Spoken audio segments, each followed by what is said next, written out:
Je suis très heureuse de ce que le processus de médiation communautaire ait commencé au niveau de l'Ogooué-Maritime à l'issue des tensions ethniques. On peut dire que c'est un conflit latent. Parce que dans la médiation, il y a deux types de... Dans les conflits, il y a deux types. Il y a les conflits armés ou violents, là où on commence à... Mais il y a le conflit latent. Et nous saluons les efforts des plus hautes autorités, dont le chef de l'État qui a mandaté une mission pour amorcer le processus de médiation. Donc moi, ce que je voudrais dire, c'est que j'ai fait le tour de certains leaders communautaires de toutes les ethnies. Et ce qui ressort, c'est que nous avons toujours vécu en toute intelligence, en toute quiétude. La cohésion sociale a toujours régné et qu'aujourd'hui, nous sommes un peu, pour la plupart, surtout pour le peuple qui n'a pas trop de recul, un peu pris dans le tourbillon d'un jeu politique. Donc c'est pour tout simplement nous ramener à l'essentiel, sans omettre hein,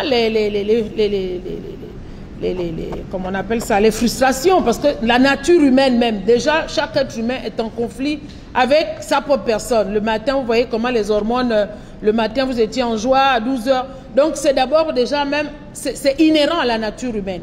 Donc ce que moi je voudrais faire passer comme message, c'est que ne nous trompons pas d'objectif. Nous sommes en train de sortir de la transition. Et la transition nous a montré que l'inclusion est possible. Je suis dans un parlement où on retrouve des personnes issues de tous horizons, société civile, milieu politique. Et je peux vous dire que les débats, et ce n'est pas le président le président Paga qui démentira, c'est-à-dire que les discussions sont souvent très ardues parce que la société civile apporte son regard étant proche des populations au quotidien.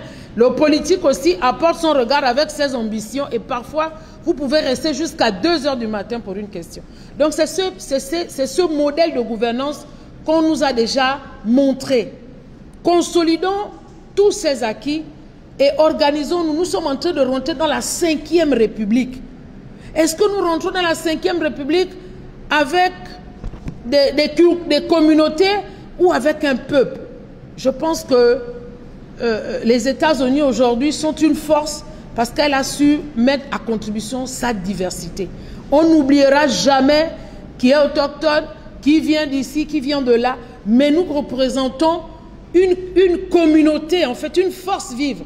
C'est un levier et plus que jamais nous devons nous inscrire dans le développement et à partir de ce moment nous pourrons mutualiser nos forces pour que nous puissions relever le défi du développement. Et je pense que c'est le message du président de la transition. Je vais terminer. Le président venait de dire dans un des journaux qu'il ne sait pas faire de la politique, il sait construire.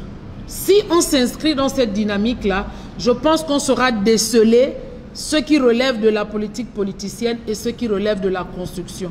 Donc, nous sommes un brassage. Moi, je m'appelle Madame Ogouligende, mais mon nom de jeune fille, c'est Mavikana. Moi, je suis Gissir Varama.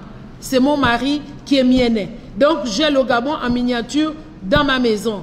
Nous n'allons pas nous déchirer pour cela. Donc, je voudrais tout simplement nous inviter à continuer à consolider ce que nous avions déjà acquis et qu'il y ait un cadre, comme ça a été dit, de concertation où on peut se parler régulièrement. Donc vraiment, je vous remercie pour votre écoute attentive.